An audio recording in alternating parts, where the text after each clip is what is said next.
people, welcome back to another Fwoosh review. Tonight I'm going to take a look at the Bandai Star Wars First Order Stormtrooper model kit. And just like all the ones before it, it's a model kit, but you end up with an action figure. So these are my new plastic crack. I just cannot pass on any of them, even though I already may have one. I've ordered several Stormtroopers. I have the BB-8 on order, even though I'm good with the Hasbro Black Series one. And the BB-8 model comes with an R2-D2 that I've already built. But I've got to give it a try.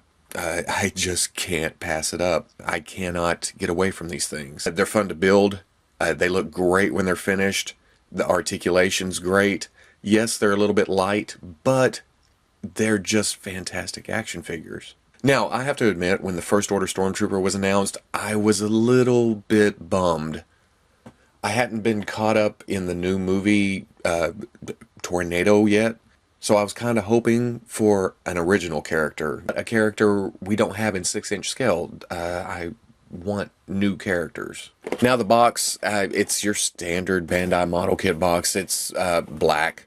It's got a nice graphic of the character on the front, and then around the sides it has nice pictures of the model kit itself. I wish it came with a backdrop with the First Order flag. Same thing all the way around, same figure, and then just straight up black on the back. Inside the box, it's the usual sprue trees in their, sealed bags. The white one, I guess, for the main armor parts, and there's the shield. I'm glad to be getting the shield.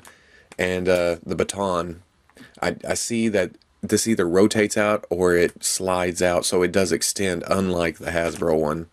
And then the black parts, the undersuit, the gloves, the hands, the feet, or the soles of the shoes. Now, I have gotten into the Waterslide decals. The past couple of Stormtroopers I've done, I learned how to do it. I think it's fantastic. It is easier, it takes a little bit longer, but they just look so much better than the decals. I have the base and then the joint pieces. And then the instruction booklet. This is all pretty standard stuff by now. Now, like always, I'm not going to do a full build of it. I'll probably, if I hit some snags or, something to point out, I will film that. But it should go fairly quick. Hopefully it's just like the standard Trooper. It goes together fine. There's no hiccups. And then after that, I'll do a review of the figure. So let's get started on this. The helmet itself is a lot more intricate than what we're used to with like the Stormtrooper helmet, and it's because the black separations here. This is a separate piece, then this white piece, and this white piece. The whole top, the black on the inside here. It just seems like a lot more pieces, and even the white parts of the helmet are separate pieces. This is a separate piece from the bottom, even though there's a seam line here. And then the nose guard, I'm going to call it a nose guard, right here is a separate piece. Now you can see, I need to pull that back off and clean that up. But I don't know if it's a different process this time around. The sprues seem a little bit different. The numbers are larger, the font is different, and I know that doesn't make a huge difference. It makes no difference in the world actually, but it seems different. I don't know. And it also seems like where the sprues attach to the parts is not quite as well thought out as past kits. Or it's late and I'm half blind right now. But the sprues attached on the outside of this piece right here, so if you don't, get it right or don't clean it up, it's going to be seen right there. And I kind of accidentally clipped too close right here, and you can see kind of a gouge out where this attaches to this.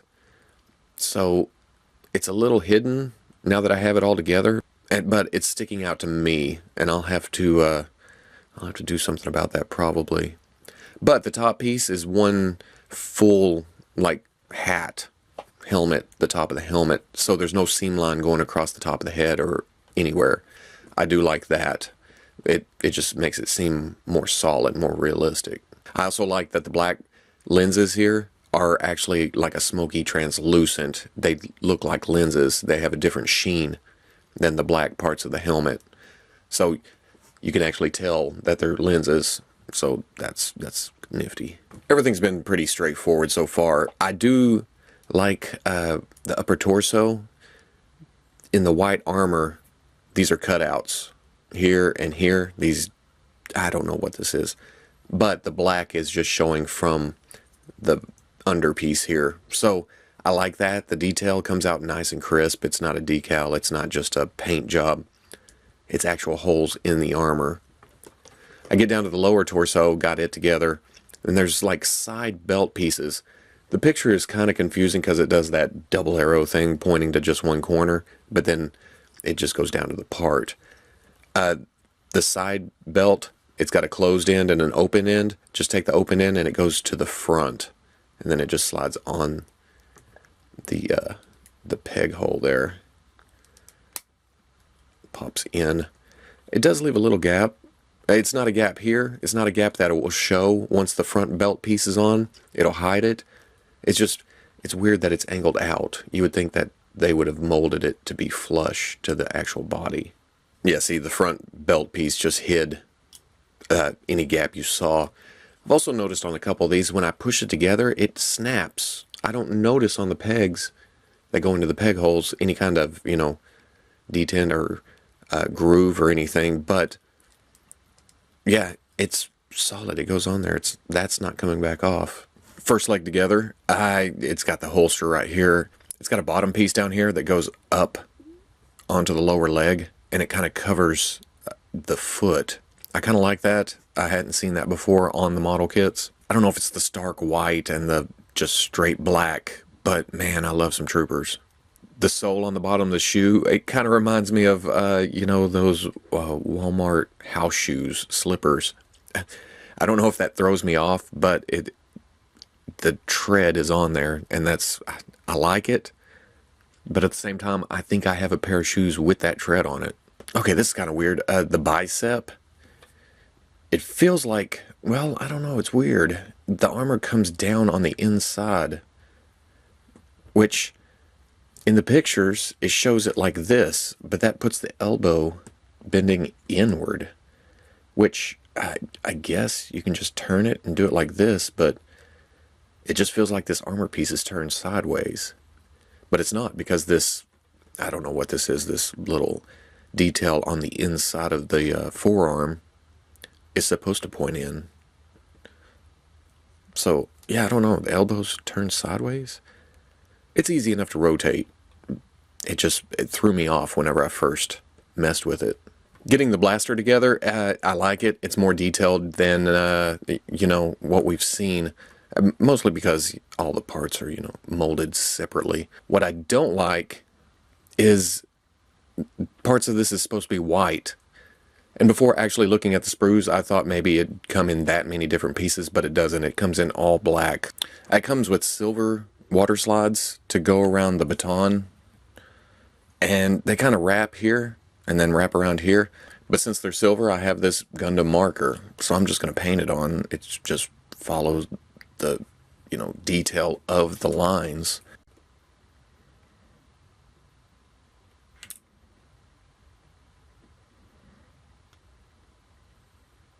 But with that, it runs into another problem of it shows the baton as white, and it's actually black. Again, gonna need white paint, I guess. But there's so much white on the baton that I don't know why they didn't just make it out of white, and then could have just painted little black spots. Who knows? Oh, check it out, Stomping Freak. Water slides. The thing about water slides, at least in my experience, the bad thing about water slides, it's not that they're difficult. That, in fact, they're easier than stickers. You have a little playtime once you get it on the figure. My big problem is I'm an impatient bastard. So it's on there, it's perfect, but I gotta keep fiddling with it, and I cannot stop. So I screwed up this one, so I had to add paint. I screwed up this one. It was perfect. I had it in there, and I had to just touch it, and it just wadded completely up because I was trying to save it. I ended up using just the standard decal in there, which is okay because it goes down in there and it's got a ridge around it, so you can't see it raised. The other one, it lays down pretty good. I didn't center it worth a crap, but it's in the back. That's okay. Otherwise, it's just these black squares on the inside of the wrist, that black square on the waist, or, well, the abdomen, and then a small, tiny, thin black stripe right there on the belt, well, upper belt. I ended up painting all the silver. I took the face mask back off, or, well, the head apart, really, and painted that silver, put it back together, so I wouldn't have to mess with that. And there's the Stormtrooper all put together. Now, as always, the sculpt on this thing is immaculate. And I always say this with the models, because every part is a separate piece, you put it all together, of course you're going to have fine detail. But the sculpt and then the sheen is just, I love it. But because it's not made of a flexible type plastic like regular action figures, the armor kind of gets in the way of itself, and that's not the fault of Bandai. It's more because of the design of the armor. Now, when he's in, you know, just the standing position, these parts are supposed to be on the inside of the forearms, like this. So you get kind of that, you know, that guy at the bar that's not really muscular, but he's trying to look muscular, and so his arms are kind of jutted out at the side. This is the feeling I get from this figure. It's easy enough to turn and just put his elbows forward and then, you know, just forget about the forearm piece being on the inside. But he still can't get his arms quite to his sides. And because of how the biceps are, you can see the armor slopes down to allow for movement there on the actual costume in the movie. But then his elbows are turned in sideways towards the inside. So it's an odd choice. When I first put the arm together, I kept trying to put it elbow forward right here, and it would not lock in. It locks in like this. This is the way the instructions show, but I like the look of the Trooper overall. I mean, it is a nice looking figure. The only thing, besides the arms, that bugs me is the neck seems kind of short, and it's the same problem we had with the first Stormtrooper from the classic trilogy.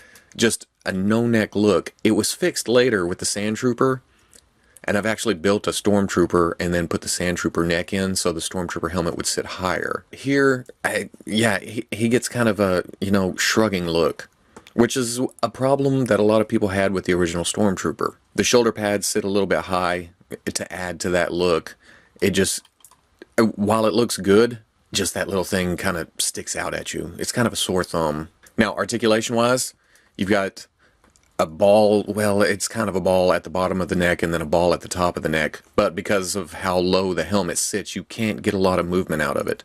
You can get some, and he looks up, and then he looks down, not so much. The shoulders are in a butterfly joint going into the torso, so you can bring his arm forward, and then it's on a ball joint there, so you can bring it up and around, and then it's hinged at the end. You can bring the shoulder pads up and arm out, not quite 90. The shoulder pad's on a hinge. You can hinge it up, do your thing with the arm, then bring it back down to hide the articulation. He has double elbows, but again, the armor design kind of gets in the way, but it does come past 90, which is better than the Black Series that we already have.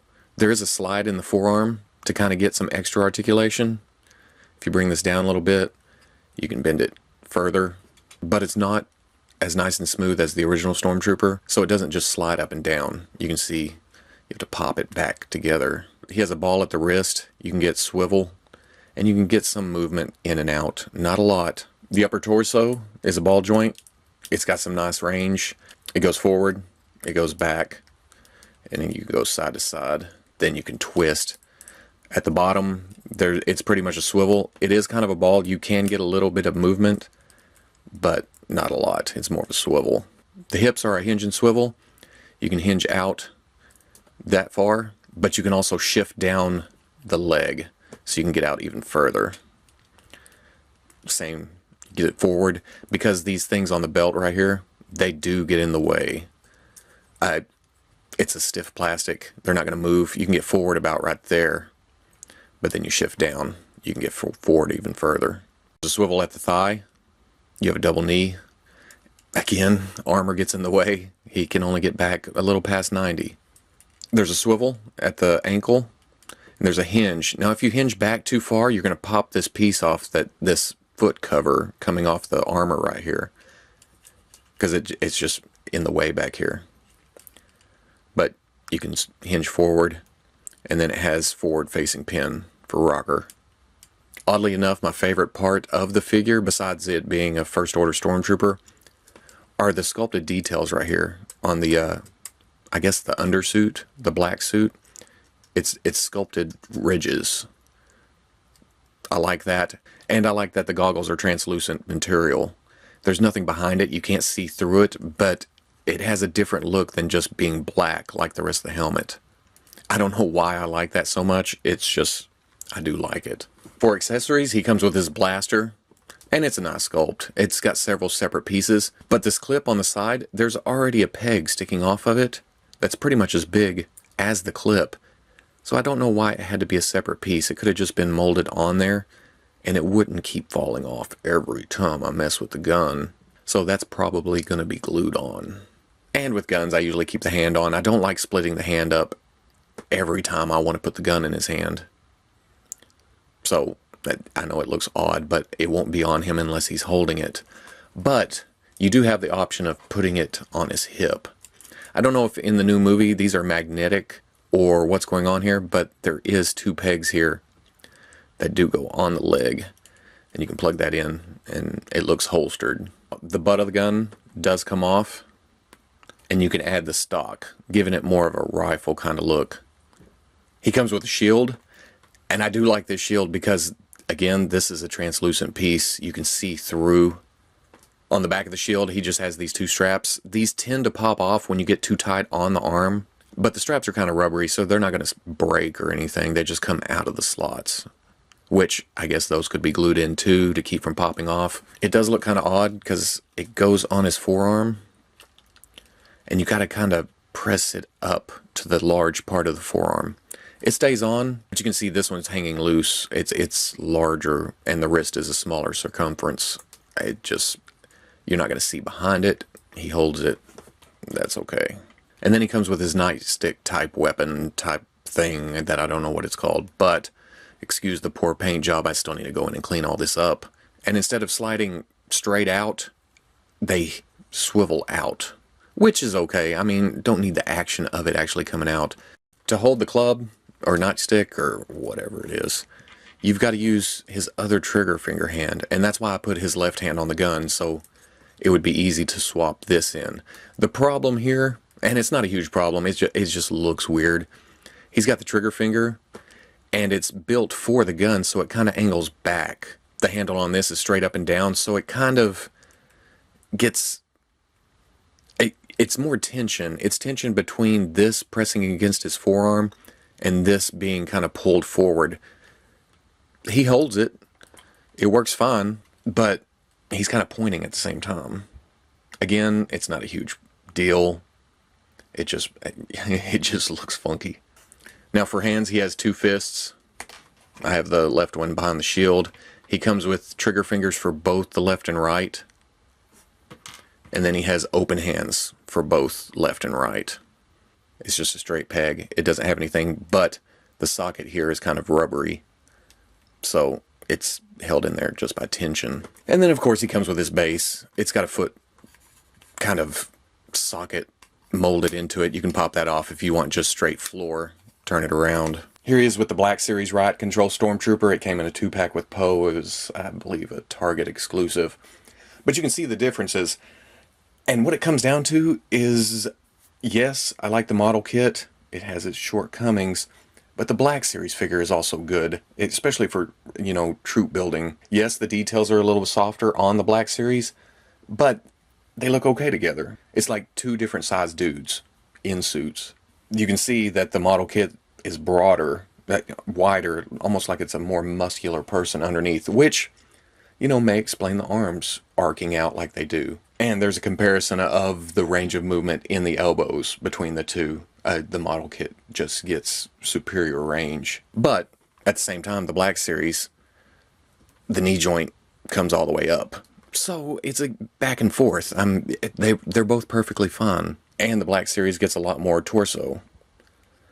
So thinner guys, more muscular guys, more range of movement, less range of movement. Either way, you're good to go. But as you can see with the shields, the Black Series one came out just warped to hell. This one's nice and straight. But two different kinds of plastic being used too, so what do you expect? So at the end of the day, I do like the model kit. I had fun building it, as usual. I like the finished figure for the most part. But it doesn't really bring anything new to the table besides elbow articulation and a crisper sculpt. That is a lot to bring to the table, but if you want an army of like 10 or 12, there's nothing wrong with mixing and matching this time. It's not a huge difference like between the original Stormtroopers. You're good with this. But we have the figure arts coming later this month too. And again, we'll see if that one takes the top of the heap. Right now the heap is kind of level. Will it go right along with these two? Maybe. Maybe not. Maybe it'll blow them away. And then maybe, you know, it'll be too short or something. And I'll fall back on these two guys. The model kit, because of the sheen, because of the sculpt, yes, I would put that a little above Black Series, but I love the Black Series figure too. And if you're only doing model kits, fantastic addition. If you're only doing Bandai, figure arts, the model kits, again, fantastic addition. When it comes down to it, I love these things. I love this. It's not as exciting as I hoped it would be, but it does work. I think with an extended neck, I would like this figure a lot more. It would open up some posing possibilities. Right now, he's kind of stiff, but he'll go on the shelf. It was fun, perfectly fine. So if you like the review, comment, like, subscribe, and I'll catch you on the Fwoosh. The first thing you notice after you get him together is he needs paint. There's just a lot of missing detail. You know, Boba Fett in the movie, he just had so much detail going on. The scuffs, the paint rubs, the dents, the different colors all over his body. This is just kind of plain, out of the package. But let me remind you, this is a model kit. There's supposed to be some paint involved. Yeah, some parts are molded in the right color, but that's just better for us. That's the base color. You come back in, paint over it, it should be good.